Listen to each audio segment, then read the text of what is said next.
Shalom ho sa inyong lahat. Tayo po'y narito sa ating programang Word Made Flesh sa ating pong paghahanda para sa ika-5 linggo sa muling pagkabuhay ng Panginoon.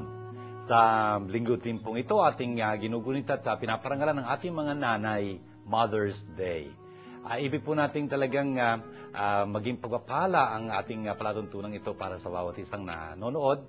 Sana po yung inyong mga panulat at susulatan nandiyan na po sa inyong harapan at ang inyong mga kasambahay, mga kapitbahay na tawag nyo na upang sama-sama po tayo magdiwang nitong salita ng Diyos na ating pakihinggan. Sana po lahat kayong mga magpapalaganap din ng salita ng Diyos, mga pinabati kong mga kaparian, mga madre, mga brothers, mga katikista, mga tagapagpahayag ng magandang balita. Sana'y kapulutan nyo ang ating programang ito ng inyong magagamit para ibahagi sa mga tao.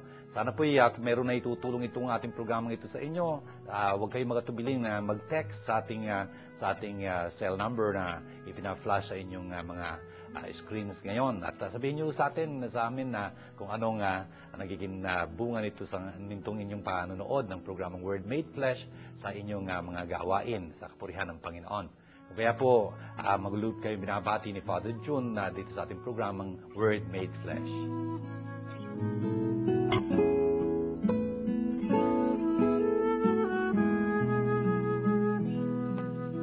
Pagdating ni Saulo sa Jerusalem, sinikap niyang mapabilang sa mga alagad doon. Ngunit ang mga iyo'y takot sa kanya at hindi makapaniwalang isa na siyang alagad. Subalit isinama siya ni Bernabe sa mga apostol. Isinalaysay niya sa kanila kung paano nagpakita ang Panginoon kay Saulo at nakipag-usap dito na ito ay nasa daan. Sinabi rin niyang si Saulo'y buong tapang na nangaral sa Damasco sa pangalan ni Jesus. At mula noon, si Saulo'y kasama-sama nila sa Jerusalem at buong tapang na nangaral doon sa pangalan ng Panginoon. Nakipag-usap din siya at nakipagtalo sa mga Helenista, kaya't tinangka nilang patayin siya. Nang malaman ito ng mga kapatid, dinala nila si Saulo sa Caesarea at pinauwi sa Tarso. Kaya't naging matiwasay ang iglesia sa buong Judea, Galilea at Samaria. Iyo'y tumatag at lumaganap sa tulong ng Espiritu Santo at namuhay na may pagkatakot sa Panginoon. Napakinggan po natin ang pagbasa natin mula sa Gawa ng Apostles chapter 9. Ito pong ika-9 na kabanatang ito ng Gawa ng Apostles ay nagsasaysay sa umpisa nito kung paanong itong si Saulo ay talaga namang nag-uusig o inuusig niya yung mga sumusunod kay Jesus sa daan, the way. The point is, nandun ho siya sa papuntang Damasco upang talaga ipabilanggo yung mga mananampalataya kay Kristo. At doon sa pagkakataong yun, nakatagpo niya si Jesus sa isang pangitain, nahulog pa nga siya, sabi sa atin doon sa kabayong kanya sinasakyan. At tapos nagkaroon silang dialogo doon. Sabi ni Jesus sa kanya, Saul, Saul, bakit mo ko inuusig? Tandaan nyo, inuusig ni Saulo ay ang mga Kristiyano. Pero tinuturing ho ni Jesus na yung ginagawa sa mga Kristiyanong kanyang mga kapatid at kapanalig, ayun ho, ginagawa sa kanya. Tapos ang sabi sa kanya ni Saulo, anong gusto niyong gawin ko sa inyo? Para sa inyo, ayun. Sabihin ng Panginoon sa kanya kung anong dapat niyang gawin at papagawa sa kanya. Brothers and sisters, na-convert ho si San Pablo, sabihin natin ganyan, nagbalik loob siya sa Panginoon. At mula noon, talagang itinalagas siya ng Panginoon para talagang makapangaral na magandang balita. Brothers and sisters, tingnan nyo, malungkot ho yung pinanggalingan nitong Pablong ito, tagapag-usig ho siya ng mga Kristiyano. Pero pagkatapos ho ng pagbalik loob niya sa Panginoon, nako, siya ang isang magiging isa ho sa talagang masigasig na tagapagpalaganap ng magandang balita. He will be if Peter is the apostle to the Jews, si San Pablo ho magiging apostol sa mga Hentil, sa mga hindi Hudyo. At dito sa tagpo natin ito, ano nangyari sa verse 26? Nandito ho, dumating si Pablo sa Jerusalem. Sa Jerusalem. Isa ho siyang Hudyo, please remember. Tapos sa pagdating sa Jerusalem, of course, nabalitaan na ng mga tao kung ano ginawa nitong Pablong ito.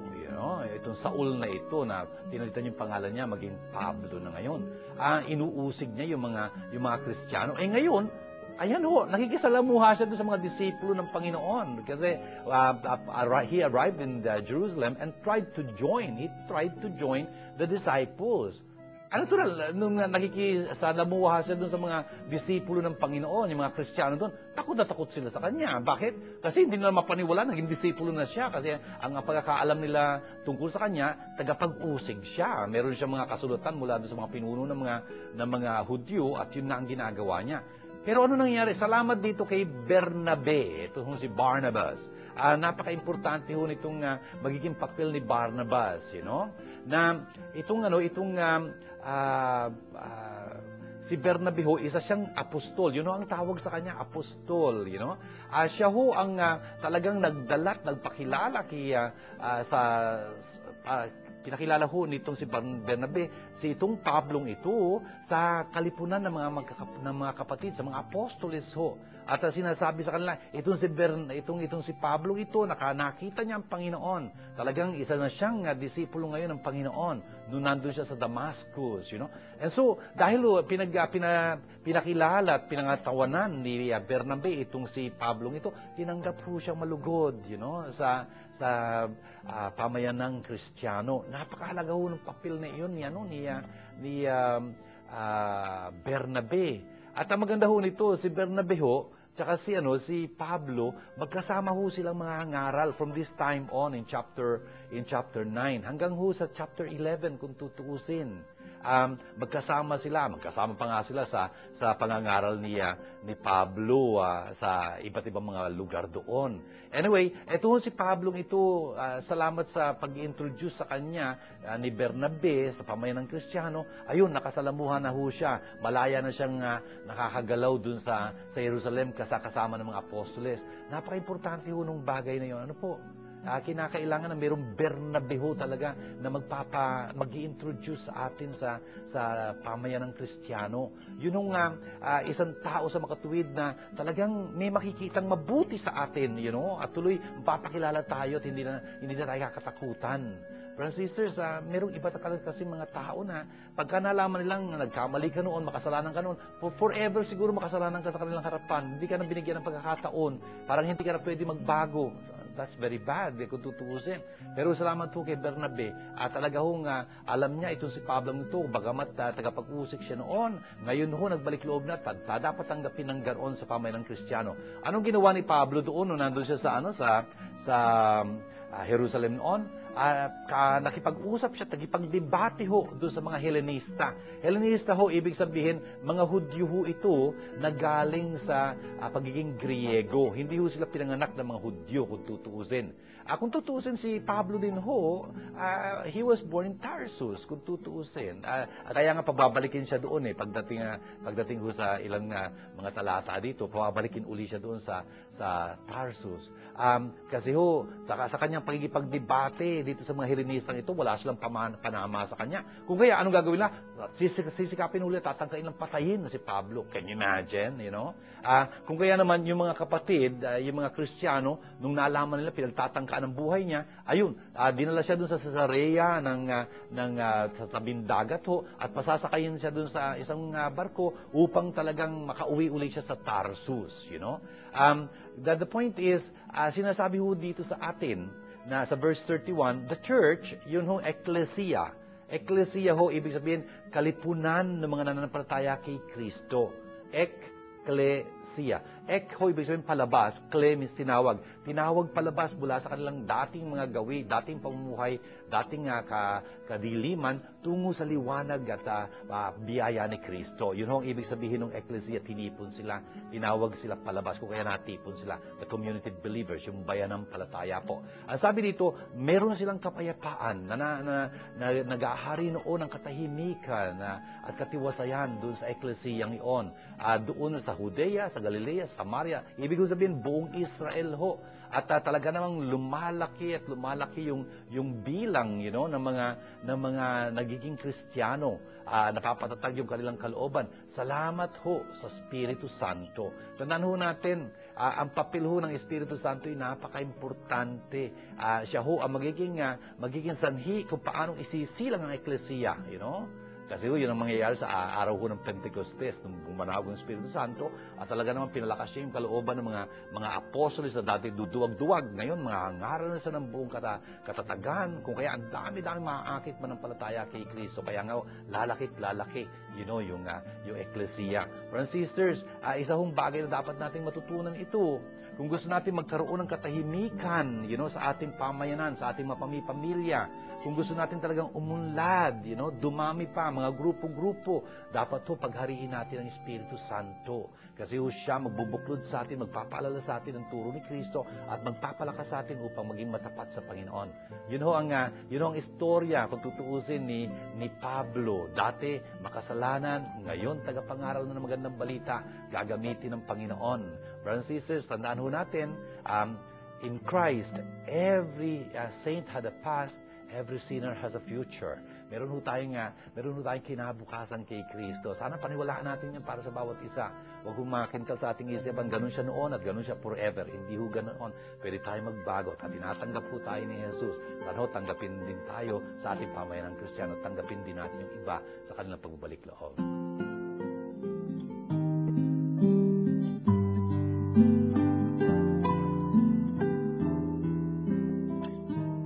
Mga anak, huwag tayong umibig sa pamamagitan ng salita o wika lamang. Ipakita natin ang tunay na pag-ibig sa pamamagitan ng gawa. Dito natin makikilalang tayo'y nasa panig ng katotohanan at matatahimik ang ating budhi sa harapan ng Diyos sakali mang tayo'y usigin yon. Sapagkat ang Diyos ay higit sa ating budhi at alam niya ang lahat ng bagay. Mga minamahal, kung hindi tayo uusigin ang ating budhi, panatag ang ating loob na makalapit sa Diyos. Tinatanggap natin ang anumang ating hingin sa Kanya sapagkat sinusunod natin ang Kanyang mga utos at ginagawa ang nakalulugod sa Kanya. Ito ang Kanyang utos. Manalig tayo sa Kanyang anak na si Hesukristo at mag-ibigan gaya ng iniutos ni Kristo sa atin. Ang sumusunod sa mga utos ng Diyos ay nananatili naman sa Kanya ang Diyos. At sa pamamagitan ng Espiritong ipinagkaloob niya sa atin, ay nalalaman nating nananatili siya sa atin. Pinagpapatuloy po natin ang pakikinig dito sa unang sulat ni San Juan. Nandito po tayo sa chapter 3 uli. At dito po sa verse 18 hanggang 24, ang ganda-ganda po na sinasalungguhitan dito ni San Juan. Nung isang linggo, narinig natin kung paano dahil sa pag-ibig sa atin ng Diyos, tayo naging mga mahal na anak ng Diyos. Brothers and sisters, ngayon hinahamon tayo ni San Juan. Tayong mga anak, sabi niya ganyan, mga anak, magmahalan tayo hindi lamang sa salita o sa pangungusap, kundi sa pamamagitan ng gawa at katotohanan. Brothers and sisters, napakahalaga po noon. Makikita na talagang nandun tayo sa panig, sa panig ng katotohanan. Pagka meron tayong talagang yung katatagan sa ating mga puso. Kahit na merong pag-uusig na nangyayari sa ating mga puso, tandaan natin, sabi ni San Juan dito, na ang Diyos ay mas dakila pa kaysa sa ating mga puso. Ang Diyos, nakakaalam siya ng lahat, yun ng mga bagay. Alam niya kung ano nangyayari sa ating mga puso. Sabi niya, kung meron man sa ating mga puso na para bang ikinukundina tayo, pwede yung mangyari yun, kung minsan, yung mga alaala ho natin, mga nakaraan, na talaga naman kung saan siguro meron tayong nagawang kasamaan, kasalanan, ganyan. Parang ayaw tayong patawarin ng ating mga sarili, yung ating budhi, parang inuusig tayong laging ganyan. Pero brothers and sisters, ang sabi ho dito ni San Juan, if our hearts do not condemn us, we have confidence in God, that really, God receives us, ang importante ho nun, talagang mas dakila ho ang Panginoon kaysa sa ating budhi. Naintindihan niya ho kung yung ating budhi hindi tayo masyadong mapatawa dahil kuminsan may ganoon na mga pangyayari kasi ang tindi nung nagawa sigurong kasalanan or something. Pero ang Diyos ho nagpapatawad na dapat ho nating angkinin yung pagpatawad na yon. Sinasabi ho sa atin dito, lahat ng ating hinihingi sa Panginoon, sa Diyos, na ating Ama, binibigay niya sa atin. Bakit? Kasi isinasagawa natin yung mga utos ng Diyos at yung nakalulugod sa Panginoon. Friends and sisters, that is a sure, a sure way of really,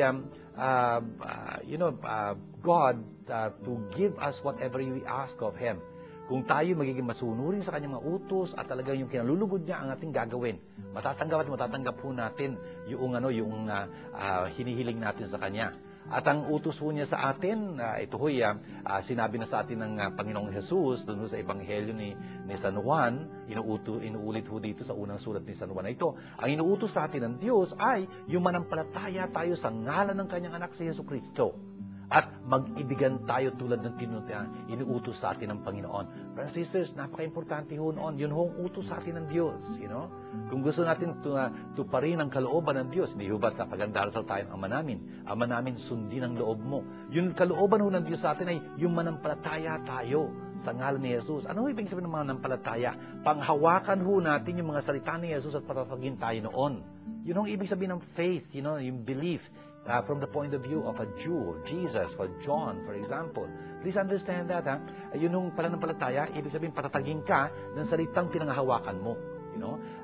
Yun ang utos ng Diyos sa atin. Talagang panghawakan natin ang mga salita ni Jesus. Believe in the name of His Son, Christ Jesus Christ. Yun ang sinasabi ni Jesus, yun ang panghawakan natin, tatatag tayo. Anong nga ho ba yung sinabi sa atin ni Jesus, yung inutos niya sa atin? Yun ho, mag-ibigan tayo. Yun ang sinasabi niya sa atin sa John chapter 13 verse 34. Ano sabi niya? Binibigyan ko kayo ng bagong kautusan. Mag-ibigan kayo. Tulad ng pag-ibig ko sa inyo, mag-ibigan kayo. Friends and sisters, ang sasabihin niya sa atin, yung unang kakakilalanan sa atin, makikilala tayong mga tao na tayong mga disipulo ni Kristo. Paano? Kung meron tayong pag-ibig sa isa't isa. Friends and sisters, that's so important for us. Yun nga ho ang sinasabi dito sa verse 24. Yung mga talagang nagsasagawa ng mga kautusan ni Kristo ay nananatili sa Kanya at siya naman sa kanila. At alam natin na nandito siya sa piling natin dahil ang Espiritu Santo, na binigay niya sa atin, yun ang nagpapaunawa sa atin, nakapiling natin si Kristo. Friends and sisters, tingnan nyo, napakaganda ho nitong pagbasa natin ito. Basta, ang umpisang sinabi sa atin dito ng Panginoon ni San Juan, nagsasalita sa atin ng Diyos dito, mag-ibigan tayo. Mag-ibigan tayo. Yun ho ang patunay na talagang mga bago na tayong mga tao dahil may pag-ibig tayo sa isa't isa. Kasi kung normal ka lang tao, ordinaryo ka lang tao, makalupa ka lang, wala akong pag-ibig doon sa kapwa. Kung iibigin mo ang kapwa mo dahil meron kang makukuha sa kanya, ganun o, para bang gamitan lang lagi. Hindi.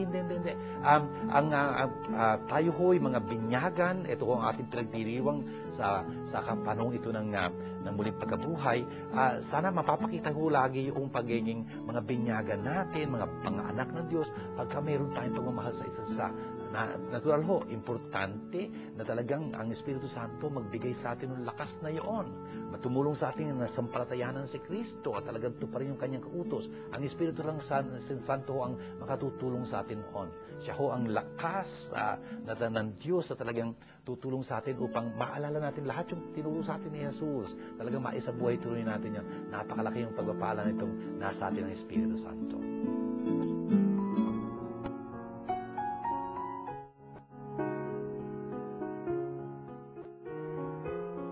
Sumainyo ang Panginoon.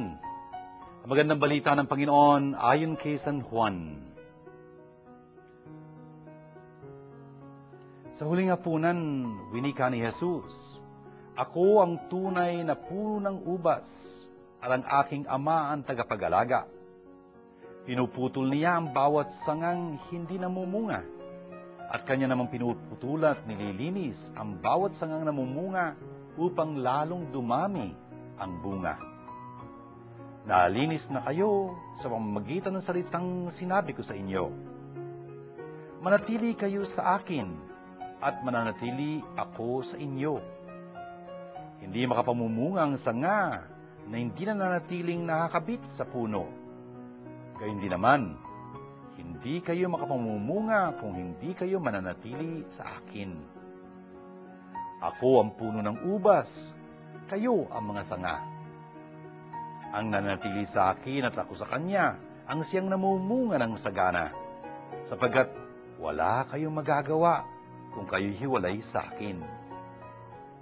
Ang hindi nananatili sa akin ay tatapot patutuyo, gaya ng sanga. Ang gayong mga sangay titipunit, susunugin. Kung nananatili kayo sa akin, at nananatili sa inyo ang mga salita ko, hingin ninyo ang inyong maibigan at ipagkakalob sa inyo. Napararangalan ang Ama kung kayo'y namumunga ng sagana at sa gayo'y napatutunayang mga alagad ko kayo. Ito mga kapatid, ang magandang balita ng ating kaligtasan. Mga kapatid, tingnan niyo po, ito nandito tayo sa chapter 15 po. Napakahalaga pong mga talata ito sa Ebanghelyo ni San Juan. Kung tutusin ho, yung pong Ebanghelyo ni San Juan, nagsasalaysay ho sa atin nung mga kaganapan sa huling hapunan, yan sa Last Supper. Sinasalaysay ho ito sa chapters 13, 14, 15, 16, 17. You know? 5 mga kabanata yun from 13 through 17. And of course, yung kalagitnaan nun, chapter 15, hindi ba? O kaya nandito tayo sa kalagitnaan itong pagsasalaysay tungkol sa mga kaganapan doon sa huling hapunan. At dito sa puntong ito, sa chapter 15 verse 1, ang sabi ni Jesus, ako ang tunay na puno ng ubas. I am the true vine. At ang aking Ama, ang tagapangalaga nito. Brothers and sisters, tingnan nyo, no? Sa Ebanghelyo ho ni San Juan, meron hong mga pangungusap si Jesus na nag-uumpisa ng I am. Napakahalaga ho nung mga pangungusap na yun. You know? For example here, I am the true vine. I am the good shepherd. Nung isang linggo po, I am the gate. For example, I am the bread come down from heaven. I am the way and the truth and the light. Marami ho yun. Mga 8 ho yun sila. Sa Ebanghelyo ho ni San Juan, itong mga pangungusap na ito. Brothers and sisters, meron tayong mga Pilipino, may problema tayo tungkol dito sa chapter 15. Bakit? Wala ho tayong ubasan sa Pilipinas. You know? Wala ho tayong ubasan. Oo, sa ibang lugar merong konting ubasan, pero it's not in a commercial level, you know. Dun ho sa Israel, nako, pagka nagpunta kayo doon, makikita niyo mga ubasan, you know. Kami ho mga Salesiano, for example, meron kaming malaking ubasan doon. Merong winery doon po na tanyag sa Israel at sa Jordan. Anyway, ubasan. Sa Europa ho, maraming ubasan, you know. The point is, sa Pilipinas, so wala. Ang nakikita natin dito, ubas, you know. Pero yung ubasan, hindi natin maintindihan. Ano nga ba yung itsura ng ubasan? Siguro, pagka ang kausap ko Pilipino, para magkaintindihan, sasabihin ko na lang, sabi ni Jesus, ako ang puno ng upo, kayo ang mga sanga, upo, you know. Kasi yung upo, alam natin gumagapag dun sa balag, hindi ba? You know, sa trellis. Ganon din ho yung ubas, you know, gumagapang sa trellis. At ang importante ho dun sa ubas, hindi ho yung sanga o yung dahon. May konting gamit din yung dahon kung tutuusin. Pero ang pinaka-importante ho dun yung bunga, you know. At ang maganda ho nito, makikita nyo pagka panahon na ho na pag-uumpisa ng pagtubo ng ubas, kasi ho, may panahon ho na walang kadahon-dahon yun eh. Parang patay na siya, pero hindi namamatay yun. You know, nawawala lang yung mga dahon-dahon niya. Pero during spring ho, mag-uumpisa na naman siyang mag-sprout ng mga shoots, mga twigs niyang ganyan, at mga branches, tapos mga leaves, ganyan. Alam niyo kung ano gagawin ho ng tagapangalaga, yung vine grower? Naku, pupungusan niya ho yun. Talagang puputulan niya ng mga sanga yun. Para bang ang lupit-lupit ho. Mag-iiwan lang siya doon ho sa pinakatangkay. Mag-iiwan siguro siya tatlong branches lang ho. Tatlong tangkay nga lang, you know. Yung tatlong sanga lang. Ang dami-dami ho dati noon. Tatlo lang ho. Bakit? Kasi alam nung tagapangalaga na pagka ang dami-daming branches, ang dami-daming dapat pagbigyan nung katas ng ubas na yun, yung sap, you know. Kung kaya, you know, mas maraming bibigyan nun, mas konti ang dadaloy. Pero pagka pinungusan mo yun at konti lang yung mga sanga, konti lang yung dadaluyan nung sap na yun, kaya mas masagana yung sap na yun, yung dadaloy doon. Kung kaya pwedeng magkaroon talaga ng magandang buhay yung ubasan na yun, yung ubas na yun. Brothers and sisters, tsaka yung mga tagapangalaga nito, alam nila kung alin yung mga sanga na mamumunga talaga eh. Kung kaya aalisin ng lahat at ayun lang ang iiwan. Brothers and sisters, ang ganda-ganda makita nun.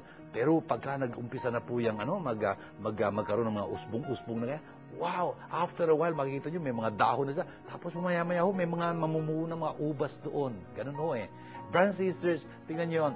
Ang sinasabi sa atin ni Jesus dito na ang ama niya sa verse 1, ang ama niya ang tagapangalaga at pinupungusan niya, pinuprune niya yung mga sanga na hindi mamumunga at iiwan niya lang yung mamumunga, Brothers and sisters, pagka pinupungusan parang masakit ho yun, parang pinuputol, pero dapat hong gawin yun, para mas maging masagana yung bunga nung ubas na yun. Brothers and sisters, sa buhay din ho natin, masakit yung pinuputulan, Yung bang pinuputol natin yung ugaling ito, yung ugaling yun, hindi natin bibigyan itong bisyong ito, yung bisyong yun, Pero kung tutuusin, mas magiging masagana yung buhay natin. Can you imagine? Biro mo kung hindi mo alis yung bisyong, for example, ng paninigarilyo, ay hindi ho tatagal yung buhay mo kung tutuusin. Ewan ko, yung pagsusugal, naku po, makikita natin kung ano mangyayari doon sa punong yun. Hindi lang sa punong yun, sa pamilyang yun pagka nagkataon. Yun nga ho masakit ho yung pupungusan kang gano'n, pero kung tutuusin mas magiging masagana yung buhay na yun pagka naalis yung mga bagay-bagay na yun, hindi naman dapat naroon. Tapos ang sabi ni Jesus sa verse 5, oh by the way, bago ho dumating ng verse 5, sa verse 4, ang sabi niya, manatili kayo sa akin, sabi niya ganyan, at ako'y mananatili sa inyo. Tulad ng isang sanga na hindi pwede makamangunga kung hindi ito nanatili sa puno ng ubas, kayo rin naman. Sabi niya ganyan, hindi kayo makapananatili, hindi kayo makapamunga kung hindi kayo mananatili sa akin. Sabi niya ganyan. And sisters, yun nga ho importanteng maintindihan natin, yung puno ho, may mga sanga yun, yung sanga pagka hindi nakakabit sa puno, natural walang mangyayari doon. At ang sabi ni Jesus, ito na naman, ako ang puno ng ubas, kayo ang mga sanga. Brothers and sisters, medyo naging mas personal dito si Jesus ngayon. Ang tinutukoy niya, yung kanyang sarili at yung ating kaugnayan sa kanya. Kung siya yung puno ng ubas, tayo yung mga sanga. At ang nananatili sa kanya, sabi niya, at ako sa kanya naman, ay mamumunga. At ang sabi niya pa dito, kung hiwalay kayo sa akin, wala kayong magagawa. Brothers and sisters, this is a very important statement ni Jesus. Kung hiwalay kayo sa akin, wala kayong magagawa. Without me, you can do nothing. Narinig niyo ho ba yun? Hindi ho sinabi ni Jesus, without me, you can do very little. Hindi ho very little. Absolutely nothing.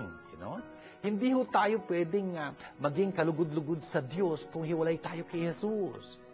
Hindi ho pwede, Salita ko ni Jesus ito. Hindi ho tayo pwedeng makagawa ng anumang maging karapat-dapat gantimpalaan tayo ng Diyos ng pagiging sa piling niya sa langit kung hiwalay tayo kay Jesus. Wala ho. Pero kahit na ho ganong kaliit na bagay na gawin natin kapiling si Jesus, ang laki yung bagay na mangyayari. Biro mo, yung magbigay ka lang ng isang basong malamig na tubig, sa isang alagad ni Jesus, dahil alagad siya ni Jesus, naku, hindi ka mawawala ng gantimpala. Yun ang sabi ni Jesus.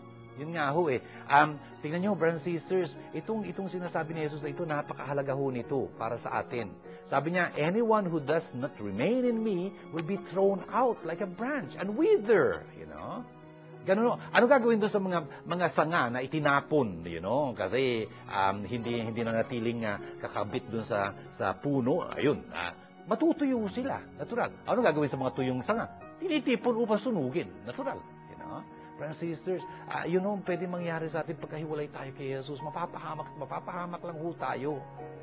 Kung kaya nga, tingnan nyo, kung kayo'y manatili sa akin at ang aking mga salita'y manatili sa inyo, pwede niyong hingin anumang magustuhan niyo ay pagkakaloob yun sa inyo. Brothers and sisters, napakahalagang bagay noon. Importante ho, manatili tayo kay Jesus, at panatilihin natin yung kanyang mga salita sa atin.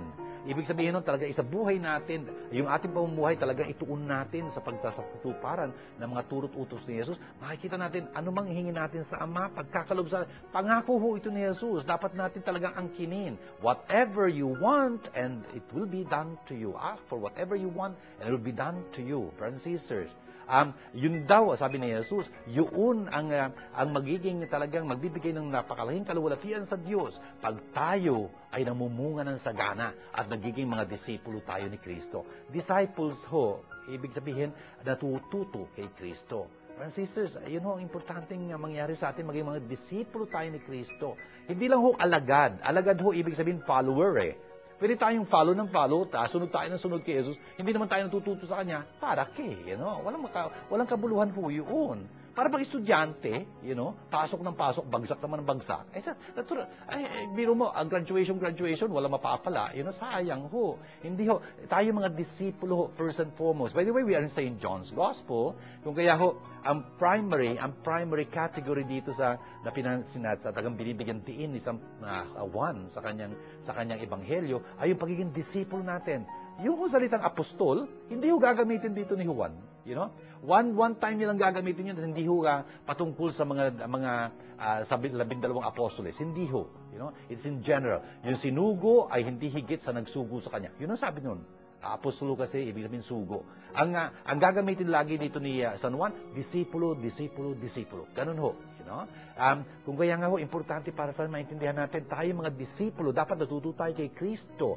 Paano tayo matututo kay Kristo? Kapag pinangahawakan natin yung kanyang mga salita. Brothers and sisters, kaya nga, dito sa ating programang Word Made Flesh, sinisikap ni Father John, mapaunawa sa atin ang mga salita ng Diyos. Kasi kung minsan hindi ho ganun kadali, yung ibig sabihin ng salita ng Diyos. For example, nung nagsasalita si Jesus ng isang linggo, I'm the good shepherd. Yung problema natin sa Pilipinas, what I shepherd. Tapos ngayon dito, I am the vine. May problema rin tayo dito. Ano ibig sabihin ng vine, Yun nga ho dapat magkaintindihan mabuting-mabuti. Ang sabi ni Jesus, kung hiwalay tayo sa Kanya, wala tayong magagawa. Kung kaya, importante, manatili tayo sa Kanya. Paano ho tayo manatili sa Kanya? For example, sa pamamagitan ng ating panalangin, nakikipag-ugnayan tayo sa Kanya. Sa pamamagitan ng ating pag-aalay, kasama ng bayan at pamilya ng Diyos, ng Kanyang sakripisyo. Yun hong ginagawa natin, lalo na lingguhan sa pagmimisa natin. Nanatili tayong kaugnay sa Kanya. Kasi yung pagka hiwalay tayo sa Kanya, wala ho tayo magagawa. Isa hong larawan na napaka simpleng maintindihan. For example, yung campfire. Gusto ko na namang ulitin to. Yung campfire, hindi ho ba yung mga how do you say, kahoy na nakasalangsang na ganyan. Tapos, ayun, may apoy. May apoy. Francis, ano mangyayari pagka kinuha mo yung kahoy mula doon sa apoy na yun? Makikita mo, maya-maya, aandap-andap na yung apoy niya, tapos wala na yung apoy, tapos baga na lang yung ganun, tapos maya-maya wala na yung baga, uling na lang siya. It's so sad na ganun nangyayari. Kanina ang alab-alab. Pagka gusto mong mag-alab yan, anong dapat mong gawin? Isa lang mo ulit siya how do you say, sa apoy na yun, makikita mo, gaalab ulit siya. Ganun ho ang mangyayari sa atin pagkakaugnay lagi tayo ni Kristo. Kasama tayo sa kanyang eklesiya, doon sa community. We need the community. We cannot be alone, We must always be united with Jesus who is the church, Kung kaya dapat kabilang tayo, dan makikita natin, pagka nandun tayo, talagang sasagaan na yung ating bunga. Ang dami natin matututunan, ang dami natin magagawa, talagang magkakaroon ng kahulugan ng buhay natin, talagang gagamitin tayo ng Panginoon sa pagpapalaganap ng kanyang magandang balita, etc. that way. Brothers and sisters, sana pasalamatan natin ng Panginoon sa pagpapaalala niya sa atin. Itong napakagandang bagay na ito. Ako ang puno ng ubas, kayo ang mga sanga. Ang aking ama tagapangalaga. Pinupungusan niya, pinuputulan yung mga sangang hindi namumunga. Para manatili mga sangang mamumunga. Pinungusan na kayo, sabi ng Panginoon sa verse 4, sa verse 3, pinungusan na kayo ng Ama na sa pamamagitan ng mga salita ko. Yes, brothers and sisters, yung mga salita ni Jesus, pagkadinig natin, sinabuhay natin, makikita natin, may sasabihin tayo sa atin yun. Siguro may mga bagay-bagay tayo dapat alisin sa buhay natin, yung pagsisinungaling na ganyan, di pagiging makatotohanan, pagiging makasarili, pagiging mayabang, yung ating, pagka pinakinggan natin salita ng Diyos, makikita natin, yun mga tinutukoy niya, alisin natin yun, makikita natin talaga, pinupungusan niya tayo, pero nagiging mas masagana ang buhay natin. Yun ho ang dapat na mangyari sa atin. Sana itong ating programang Word Made Flesh nakatutulong sa atin para doon. Tayo po'y nagagalak na sa umagang ito, tayo pinangunlakan ng isang kaibigan. Asawa po siya nung naging guest natin ng isang linggo. Sa ating pong pagdiriwang na ito ng Mother's Day, tayo po'y nagagalak na nandito sa atin si Amelia, si Baby Santos po. Baby, good morning. Welcome dito sa programa. Good morning, Father. Very good. Tutuwa ako na nakasama ka dito. Baby, ngayon ay Mother's Day. How do you feel as a mother? Proud. Proud. Anong pinagmamalaki mo? What do you feel proud about? Dun sa mga anak namin na napatapos namin at saka yung lumaki silang mapagmahal at saka naging matulungin sa amin. Very nice, very nice. Brothers and sisters, isa hong napakalaking karangalan talaga maging isang ina, I mean, biro mo, puhunan mo itong buhay, no?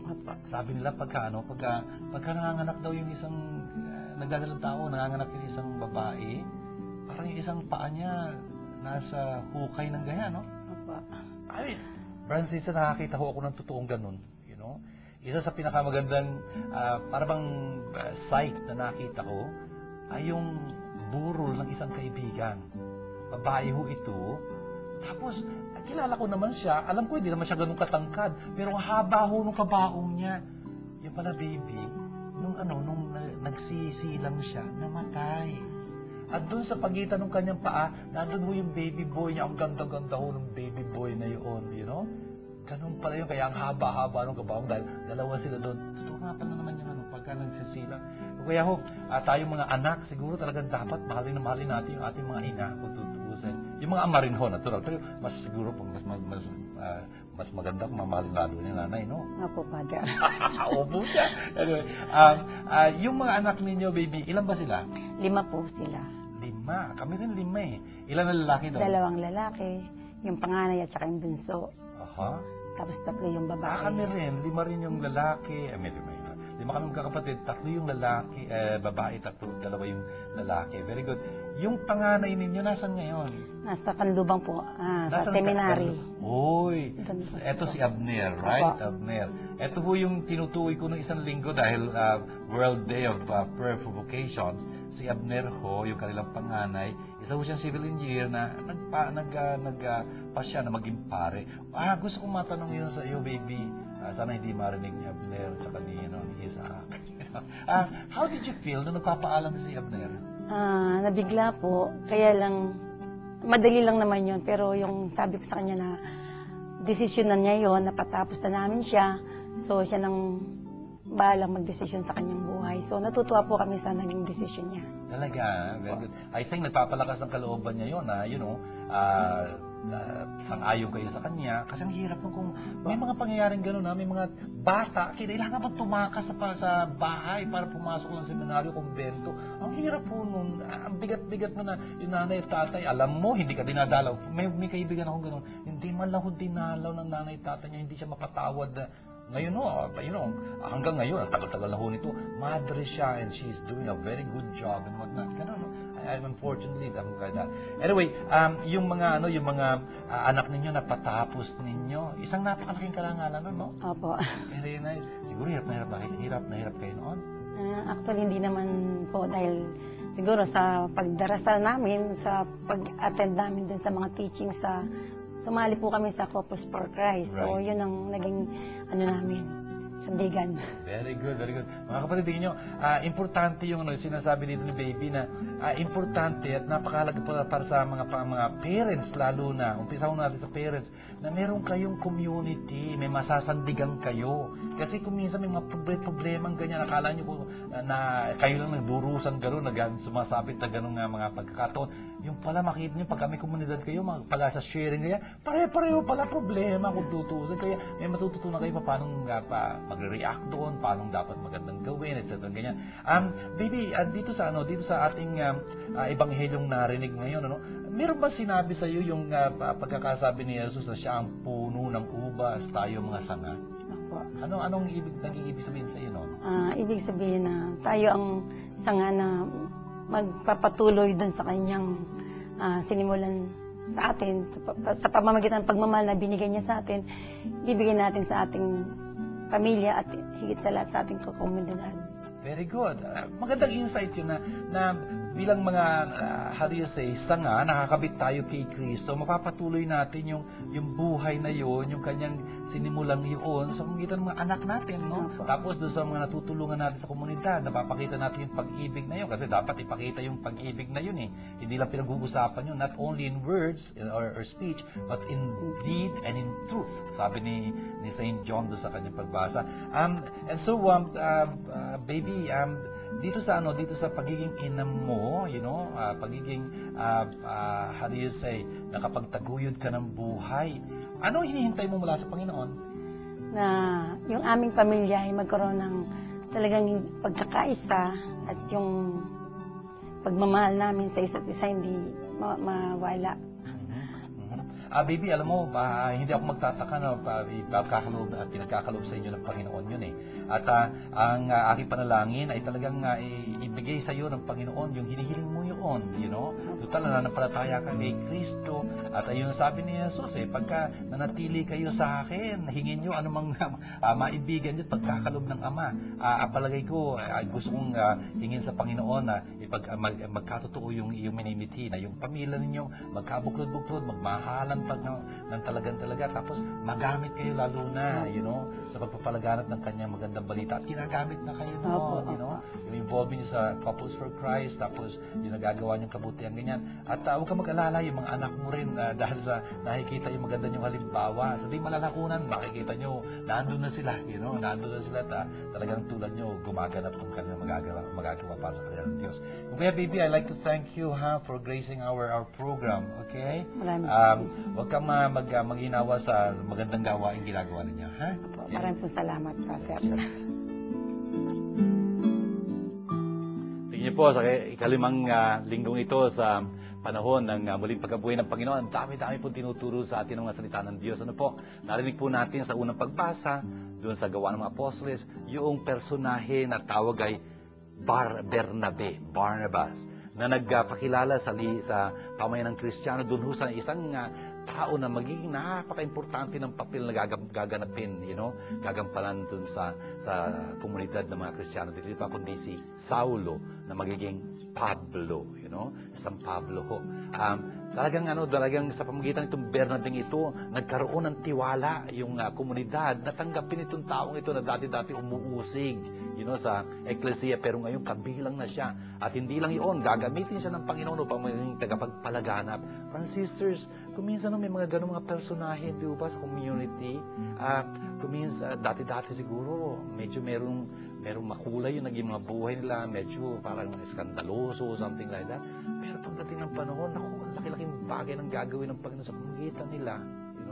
At yung mga salita nila pagdating ng panahon, talagang tumitimo sa mga puso. Bakit? Alam nila kanilang sinasabi. Hindi lang theory yun, talagang dinaanan nila yun. Kung kaya naman, kumbinsidong sila sa sinasabi nila na ang Diyos talagang maawain, ang Diyos mapagmahal, na ang Diyos nagbibigay ng pag-asa. Ganun ho yung istoryang narinig natin dito. San Pablo ho, na may pinanggalingan, hindi masyadong maganda, pero gagamitin siya ng Panginoon. Huwag ho tayo mawala ng pag-asa sa ating mga kapwa ho. Very, very important never to give up on people, God's grace can be very, very powerful and can convert and change peoples. Tapos ho, dun sa ikalawang pagbasang narinig natin, ito ho, na inikaya tayo ni San Juan na talagang kung tayo mga anak ng Diyos sa pamamagitan ng ating binyag, ito ho yung panahon ng muling pagkabuhay, pinagdiriwang natin ang ating binyag, sana ho talagang maging mga tao tayong magmamahal, magmamahal. Hindi lang ho sa salita, kundi sa gawa at sa katotohanan. Pinapatunayan natin yung pagmamahal natin sa pamamagitan ng mga nakikitang mga pruweba, Hindi lang puro dada, gawa ang kailangan. Brothers and sisters, ito ho nagpapakita sa atin talaga mga mahal tayong anak ng Diyos, Importante ho ito na talagang sa ating pagiging mga Kristiyano, napapakita yun, napapatunayan sa pamamagitan ng pagmamahalan. I think wala na hong hihigit pang patunay doon. Sabi ni Jesus, they will know you are my disciples if you have love for one another. Tapos dito sa ebanghelyong narinig natin, nakita natin na sinulungguhitan ni Jesus, ako ang punong ubas, kayo mga sanga. Dapat manatili kayo sa akin. Napansin niyo ba yun sa verse 4? 4 na beses kung uulit-ulitin ni Jesus yung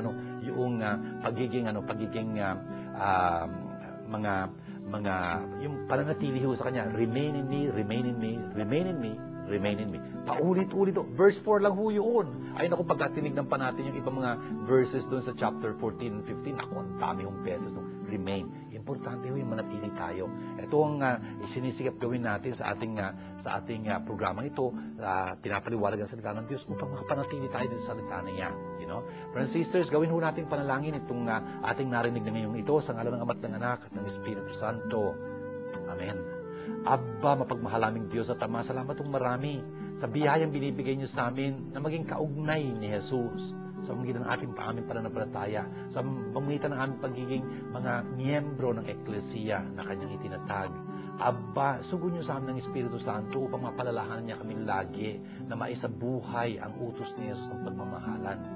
Abba, hiniling namin na talagang maging mabunga sana ang aming buhay bilang mga Kristiyano. Gamitin niyo kami upang mapalaganap ang inyong mga magandang balita. Abba, tinataas po namin sa inyo ang lahat ng mga nagsipanood nitong aming programang Word Made Flesh. Sana po ipagpalain yung bawat isa sa kanila, lalong-lalo na yung may mga pangailangan mas mahigpit ngayon. Yung mga may sakit, yung mga may alinlangan, yung mga problemang kinakaharap, yung mga talagang pasaning dinadala, yung mga nungulila, nalulumbay, namimigati dahil sa pagyao ng kanilang mga minamahal. Sana po itampian niyo sila ng inyong awat, ng inyong pagmamahal at biyaya. Ang amin pong mga tumutulong sa amin para may sakatuparan itong programa namin as a Word Made Flesh Foundation, sana po ipagpalain nyo sila, lahat po ng mga miyembro nito, yung nanais pa man din tumulong, pagpalain nyo na rin sila. Lahat pong ito ginagawa ng panalangin, kasama namin ng birhen, alang-alang kay Kristong aming Panginoon. Sumainyo ang Panginoon, at pagpalain po kayong masaganang makapangyarihang Diyos, Ama, at Anak, at Espiritu Santo. Amen. Ito po ang ating programa. Shalom po sa inyong lahat. Mabuhay ho ang mga nanay.